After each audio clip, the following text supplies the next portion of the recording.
Dear fortune makers, welcome to this session. இன்றைக்கி இப்போ நம்ம பார்க்கக்கூடிய இந்த செஷன் வந்து எக்ஸ்பென்ஸ் கால்குலேட்டர். நம்ம பிஸ்னஸில் ஃபினான்ஸ் கண்ட்ரோலில் இருந்தால் பிஸ்னஸ் கண்ட்ரோலில் இருக்கும், பிஸ்னஸ் கண்ட்ரோலில் இருந்தால் லைஃபே கண்ட்ரோலில் இருக்கும்னு சொல்லுவாங்க. ஸோ நம்ம ஃபினான்ஸ் கண்ட்ரோலில் இருக்கணும் அப்படின்னா பர்சனல் ஃபினான்ஸை நம்ம வந்து ட்ராக் பண்ணணும். ஒவ்வொரு மாதமும் நமக்கு எவ்வளோ செலவாகுதுன்னு நமக்கு தெரிஞ்சிக்க வேண்டியது எவ்வளோ முக்கியம் இல்லையா? நிறைய பேர் வந்து இதில் அலட்சியப்படுத்துவாங்க, இது பெருசாக எடுத்துக்க மாட்டாங்க. எப்போவுமே பத்தாத தான் காசு இருக்குது, பத்தாத காசை போய் என்ன மேனேஜ் பண்ணுறது அப்படின்னு நினைப்பாங்க. ஸோ நம்ம அப்படி நினைக்காம நம்ம பர்சனல் எக்ஸ்பென்ஸை நம்ம ட்ராக் பண்ணுறதுக்கு ஆரம்பித்தோன்னா அது வந்து அந்த டிசிப்ளின் வந்து பிஸ்னஸ்லேயும் ரிஃப்ளெக்ட் ஆகும். பிஸ்னஸில் கண்டிப்பாக ஃபினான்ஸை நம்ம ட்ராக் பண்ணியே ஆகணும். ஃபினான்ஸை ட்ராக் பண்ணுற அந்த டிசிப்ளின் வரணுன்னா ரிவர்ஸில் பார்த்தோன்னா நம்மளோட பர்சனல் ஃபினான்ஸ் ஒர்க் பண்ணியே ஆகணும். ஸோ அந்த அட்லீஸ்ட் ஒரு மாதத்துக்கு எவ்வளோ ஆகுதுன்னு ஒரு மாதத்துக்குனாச்சும் நம்ம போட்டு பார்க்கலாமா? எப்படி இருக்கும் இல்லையா? So let me share the screen. உங்களோட அந்த ஃபார்ச்சுனர் கோடில் போனீங்கன்னா எக்ஸ்பென்ஸ் கால்குலேட்டர்னு இருக்கும். அந்த எக்ஸ்பென்ஸ் கால்குலேட்டரில் okay let me share you this. இதில் எக்ஸ்பென்ஸ் கால்குலேட்டர்னு இருக்குது. இதில் போனால் மந்த்லி, குவார்ட்டர்லி, இயர்லி, லாங் டேர்முக்கு எவ்வளோ ஆகுதுன்னு நம்ம பார்க்கலாம். ஃபார் எக்ஸாம்பிள் மந்த்லியில் போயிட்டு நான் இங்கே என்ன பண்ணுறேன்னா ஒவ்வொரு மாதத்துக்கும் எவ்வளவு செலவாகுது, டிஃபால்ட்டாக ஒரு செலவாகும் தானே, இதை வந்து ரொம்ப டீட்டெயில்டாக போடலாம். இப்படி டீட்டெயில்டாக போடும்போது நீங்கள் இன்வெஸ்ட்மெண்ட்டுக்காக மந்த்லி ஏதாச்சும் ஆர்டிக்காகவோ கோல்டு சீட்டு போடுறதுக்கு இந்த மாதிரி சீட்டு ஏதாச்சும் போட்டிங்கன்னா கூட மாதம் கையிலேருந்து தான் செலவாகுது இல்லையா? அது என்ன தான் வந்து ஒரு இன்வெஸ்ட்மெண்ட்டு திரும்ப வரும்னு நம்ம சொன்னாலும் மாதம் கையிலேருந்து பேக்கெட்டில் போகுது தானே. அப்போது அதையும் நம்ம இந்த எக்ஸ்பென்ஸில் கொண்டு வரலாம். ஸோ மாதம் நமக்கு எவ்வளோ செலவாகுதுன்னு ஒரு ஐடியா கிடைக்கும். இந்த மாதிரி சின்ன சின்ன விஷயங்கள்லாம் நம்ம வந்து மிஸ் பண்ணுறதுனால ரொம்ப கிளியரான ஒரு பிக்சர் கிடைக்கிறதில்ல. நம்ம பிஸ்னஸ்லேயும் நம்ம பர்சனல் லைஃப்லேயும் டெசிஷன் மேக்கிங் எடுக்கிறதுக்கு finance plays very important role. அப்போ நமக்கு அது ஒரு ஐடியா கிடச்சதுனா தான் ஒவ்வொரு ஏரியாலையும் எவ்வளவு நம்ம செலவு பண்ணுறாங்களோ அந்த ஒரு ஃபிகர் பார்த்தா தான் நமக்கு டெசிஷன் மேக்கிங் எடுக்கிறதுக்கு ஹெல்ப்ஃபுல்லாக இருக்கும். ஃபார் எக்ஸாம்பிள் இப்போ மாதத்துக்கு ரெண்ட்டு, க்ராசரிஸ், பெட்ரோல், இது போக வேறு என்ன செலவு இருக்கும்? ஜென்ரல் செலவுகள் வந்து க்ராசரிஸ் எழுதியாச்சு. வேறு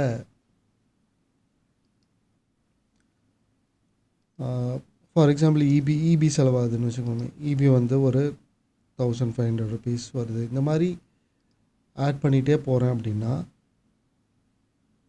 ரைட், என்னோடய எக்ஸ்பென்ஸ் எவ்வளோ ஆகுதுன்னு ஒரு ஐடியா கிடைக்கும்.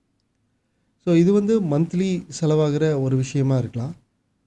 இப்போது இது இந்த மந்த்லி இதில் வந்து எதுவுமே மிஸ் பண்ணாதீங்க. முடிஞ்ச வரைக்கும் உங்கள் ஸ்பவுஸ் கூட உட்காந்து டிஸ்கஷன் பண்ணி பண்ணும்போது, ஹஸ்பண்ட் அண்ட் ஒய்ஃபாக சேர்ந்து பண்ணும்போது இன்னும் டீட்டெயில்டாக எதுவும் மிஸ் பண்ணாமல் வரதுக்கு வாய்ப்புகள் இருக்குது. ஓகே, ஸோ குவார்ட்டர்லி போகும்போது உங்களுக்கு தெரியும் ஸ்கூல் ஃபீஸு, பைக் சர்வீஸு, அல்லது மொபைல் ரீசார்ஜிங்கு, அல்லது இந்த டிடிஹெச்சுக்கு பே பண்ணுறது, இதெல்லாம் 3 மாதத்துக்கு ஒருக்கா பே பண்ணுற மாதிரி இருக்கலாம்.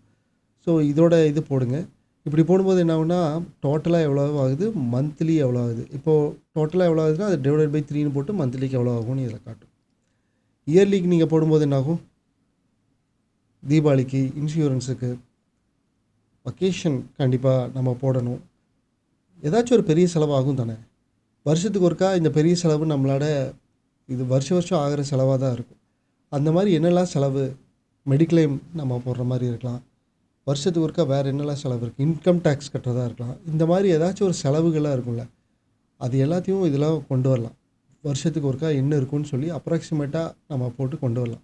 ஸோ டோட்டல் அமௌண்ட் இங்கே வரும், அது டிவைட் பை 12 போட்டுட்டு இந்த இடத்துக்கு மந்த்லி எக்ஸ்பென்ஸாக வரும். அப்புறம் ரொம்ப முக்கியமான விஷயம் லாங் டேர்ம். ஏன்னா இதில் தான் நமக்கு எக்ஸாக்டாக கால்குலேஷனோட அமௌண்ட்டே தெரியும். ஃபார் எக்ஸாம்பிள் டாட்டர் மேரேஜ் வந்து இருக்குது. இப்போ ஃபார் எக்ஸாம்பிள் சன்னோட காலேஜுக்கு சேர்த்தணும்னு வச்சுக்கோங்களேன். சனுக்கு காலேஜ் எக்ஸ்பென்ஸு நான் இப்போ போடுறேன். எவ்வளோ எக்ஸ்பென்ஸ் ஆகும்? ஃபார் எக்ஸாம்பிள் ஒரு 3 lakhs ஆகுதுன்னு நான் போடுறேன் சுமாராக. ஓகே, சன்னுக்கு காலேஜ் படிக்கிறதுக்கு எத்தனை வருஷம் இருக்குது? ஃபார் எக்ஸாம்பிள் இன்னும் 12 வருஷம் இருக்குது காலேஜ் படிக்கிறதுக்கு, காலேஜ் சேர்றதுக்கு அப்படின்னு நான் கால்குலேஷன் பண்ணேன்னா, இப்போ நான் போட்டேன்னா சன்னோட டோட்டல் 3 லட்ச ரூபா வருது. அது 12 வருஷம் இருக்குது. அந்த 12 வருஷத்தில் எத்தனை மாதம் இருக்கும்? 12 × 12 ரைட். ஸோ இவ்வளோ வருஷங்கள் இவ்வளோ மாதங்கள் இருக்கும். அப்போ டோட்டல் அமௌண்ட்டை டிவைடட் பை அவ்வளோ அமௌண்ட்டாக போட்டோன்னா எவ்வளோ வருதுன்னு உங்களுக்கு கால்குலேஷன் பண்ணோம்னா உங்களுக்கே தெரியும், ரைட்? இப்போ ஃபார் எக்ஸாம்பிள் பையனுக்கு காலேஜ் சேர்த்துறதுக்கு ஒரு 9 வருஷம் இருக்குதுன்னு வச்சுக்கோங்களேன். 9 வருஷம் இன்ட்டு 12 மாதம் நம்ம போட்டோம்னா ஒரு நம்பர் வரும். அந்த நம்பர் அந்த 3 lakhs டிவைடட் பை அவ்வளோ நம்பர் போட்டோம்னா மாதம் இவ்வளோ எடுத்து வைக்கணும்னு இருக்கும். ஸோ இங்கே நம்ம 12 போட்டதுனால ஸோ டிவைட் பை 12 × 12 144 அந்த மாதிரி போட்டுருந்தோம்னா இந்த இடத்துக்கு ஒரு மாதத்துக்கு 2000 ரூபா நம்ம எடுத்து வச்சோம்னா 12 வருஷம் எடுத்து வச்சுக்கிட்டே இருந்தோம்னா 3 லட்ச ரூபா வந்து சேரும் அப்படின்னு ஒரு ஐடியா கிடைக்கும். இதே மாதிரி என்னெல்லாம் பெரிய செலவு, நீங்கள் எவ்வளோ வருஷத்தில் ரிட்டையர்ட் ஆக போகிறீங்க, ரிட்டையர்ட் ஆகும்போது உங்களுக்கு என்ன கையில் வந்து எவ்வளோ அமௌண்ட் வேணும், அதே மாதிரி உங்களுக்கு வீடு கட்டணும்னு நினச்சிங்கன்னா வீடு கட்டுறதுக்கு எவ்வளோ வேணும், ஒரு ப்ராப்பர்ட்டி நீங்கள் வாங்கணும்னு நினச்சிங்கன்னா அது எவ்வளோ வருஷத்தில் என்ன ப்ராப்பர்ட்டியோட வேல்யூன்னா இது எல்லாத்தையுமே லாங் டேர்மில் நீங்கள் போட்டு வைக்கணும். ஓகே, அப்படி நம்ம போடுற பட்சத்தில் என்ன ஆகும்னா இது வந்து மந்த்லி, குவார்ட்டர்லி இருக்கிறது டிவைட் பை 3 வரும், இயர்லி இருக்கிறது உங்களுக்கு கால்குலேட் ஆகி வரும், அதே மாதிரி லாங் டேர்ம் கால்குலேட் ஆகி வரும். டோட்டலாக ஒரு அமௌண்ட்டு நீங்கள் வரும் இல்லையா, அது வந்து இந்த இடத்துக்கு வரும். இதுதான் ஷார்ட் டேர்ம் ஃபினான்ஷியல் கோல். ஸோ இந்த ஷார்ட் டேர்ம் ஃபினான்ஷியல் கோல் கூட ஒரு 0 ஆட் பண்ணோம்னா லாங் டேர்ம் ஃபினான்ஷியல் கோல். அப்படின்னா ஒரு மாதத்துக்கு இவ்வளோ ஏர்ன் பண்ணால் எப்படி இருக்கும் அப்படின்னு நம்ம பார்க்குறோம், ரைட்? ஸோ இவ்வளவு நமக்கு க்ரியேட் பண்ணணும், ஏன்னா ஃபார்ச்சூன் க்ரியேட் பண்ணணும் இல்லையா, 10x க்ரோத்துக்கு மைண்ட் செட்டுக்கு நம்ம போகணும்.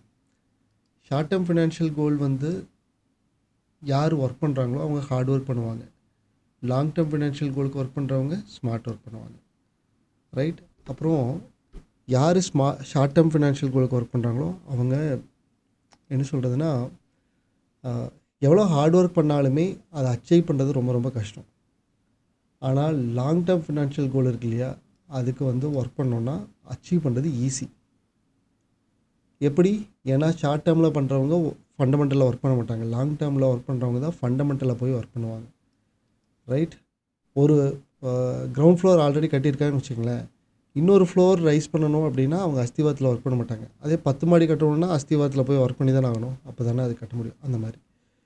ஸோ இப்போது லாங் டேர்ம் ஃபினான்ஷியல் கோலோட டிவைடட் பை ஒரு மாதத்துக்கு தானே இதை போடுறோம் இவ்வளோ வரணும்னு. அப்போ இது டிவைடட் பை எவ்வளோ மணி நேரம் ஒரு மாதத்தில் ஒர்க் பண்ணுவீங்க. ஃபார் எக்ஸாம்பிள் ஒரு மாதத்துக்கு 30 நாள்னு எடுத்துக்கலாம், அதில் சண்டே வந்து ஒரு 4 சண்டே கழிச்சிடலாம். ஸோ 26 டேஸ் வரும். 26 டேஸ் இன்ட்டு 8 ஹவர்ஸ் ஒர்க் பண்ணுவீங்களா? 26 × 8ன்னு போட்டோம்னா ஐ திங்க் 208 சம்திங் வரும், ரைட்? ஸோ அப்போது இந்த long term financial goal divided by 208 அப்படின்னு நம்ம போட்டோம்னா ஒரு மணி நேரத்துக்கு நம்மளோட வேல்யூ என்னன்னு நமக்கு தெரிஞ்சிருந்தானே. ஸோ அதுதான் இங்கே கால்குலேட் ஆகி உங்களுக்கு பெர் ஹவர் வேல்யூன்னு உங்களுக்கு டிஸ்பிளே ஆகுது, பெர் ஹவர் வேல்யூ. ஸோ ஒரு மணி நேரத்துக்கு உங்களோட வேல்யூ எவ்வளோன்னு உங்களுக்கு தெரிஞ்சிருக்கணும்ல. ஸோ இப்போவே போய்ட்டு இது எல்லாத்தையும் கால்குலேஷன் பண்ணுங்கள். இதை தெரிஞ்சிருக்கணும், கண்டிப்பாக இது தெரிஞ்சிருக்கணும் தானே, எசென்ஷியல் தானே. ஸோ இமீடியட்டாக இதை நீங்கள் பண்ணுங்கள். ஓகே, பண்ணிவிட்டு கம்ப்ளீட்டாக என்ன போடுங்க.